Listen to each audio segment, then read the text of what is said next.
Hello guys, happy new year to every one of you. I just want to thank you for being consistent and always coming back to watch my videos. So we will resume our normal DIY videos once I am back in the city. As for now, I'm still in the village, and yeah, I thought let me do a quick video for you guys of what we eat here in the village. I hope that you will enjoy the video, and I hope that 2024 will be a good year for each and every one of you. So here I'm just going to the farm to pick the maize that we are going to have for breakfast. So we are going to have roasted maize and tea. And yeah, this farm has coffee. So the bush that you see around before here is coffee, and we plant coffee for the local market. I think I don't know if it reaches the export market, but yeah, so we get some maize and we are going to roast it, and that is what breakfast was.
So here our maize is ready. The reason why we roast it first inside the husks and then we remove them, it's because it makes the maize taste a little bit better, and it also makes it not to be hard once you are done. Like when you finish roasting, it won't be hard, so it will remain soft for the rest of the day.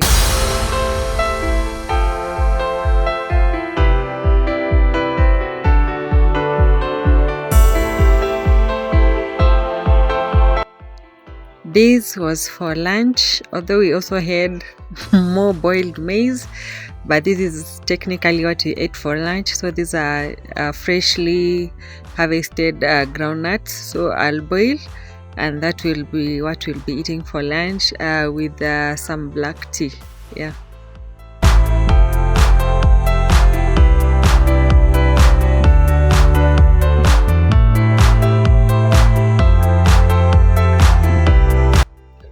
The snack of choice today is gooseberries.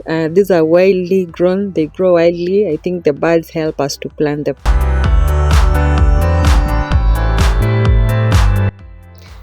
We are going to have chicken and ugali for dinner. So this dip here, after you have removed the feathers, we roast it over a fire to remove the tiny feathers, and also it also gives it a very unique flavor. I don't know if it's not a myth, because there is a very big difference between chicken that you have cooked and roasted on the fire like that and the one that you have just cooked directly. So as I was dividing the chicken, I put on the pot, and this is just to prep it for boiling. We are using the pot because the chicken was a bit hard, and the pot cooks a bit faster, and it also keeps the aroma of the chicken, and that's why we are using it. If it was a chicken that was a bit younger, then we could have used just the normal sufuria. In the meantime, we are having some maize on the side. And yeah, this is how our meko looks like at home. Guys, I tell you, this thing cooks really fast. It cooks really fast. It's among the best. And now our meat is ready. Just going to put it in the pot, and then you're going to boil it. And this step took me about 2 hours to boil the chicken because it was really hard. Yeah, but it turned out okay. And the goodness with this type of meko is that once it lights up, it retains the heat, and therefore it gets to cook your food a bit faster.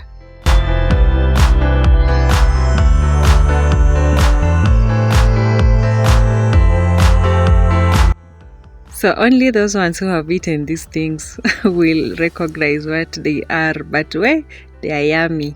And then we had a side snack of sugar cane as we wait for the supper to be ready. Yes, and now this is our water for ugali. Guys, our water is like that. We use tapped water, and when it rains, I think it is the mud or something, it changes color a bit, but it is very harmless. So yeah, and there is me cooking the ugali. It wasn't a lot. This is going to be eaten by 5 people, so yeah, it is enough.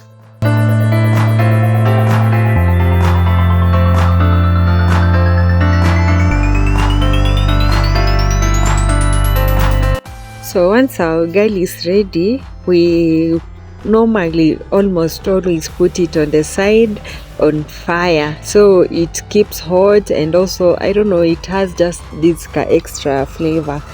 And while I was done, I fried the chicken. Yeah, so this is it cooking, and at this point you can see even the soup. I have only used onions, and yeah, that's how it looks. And these are the veggies of the day. This is kunde mixed with the miro. I don't know the name of miro in English, but yeah, that is it, and some milk. So this milk was cooked to a thick paste. Guys, these bongas were yummy. They were very nice. And this is the ugali after now it has been removed from the side oven. Let's call it an oven, Sindio. Yes, and this was my plate for the day. Thank you for watching the video, and I hope that you will have a good year, and that will get to be monetized this year. Please, if you haven't subscribed, please subscribe and get me to 1,000 subscribers, and God bless you all.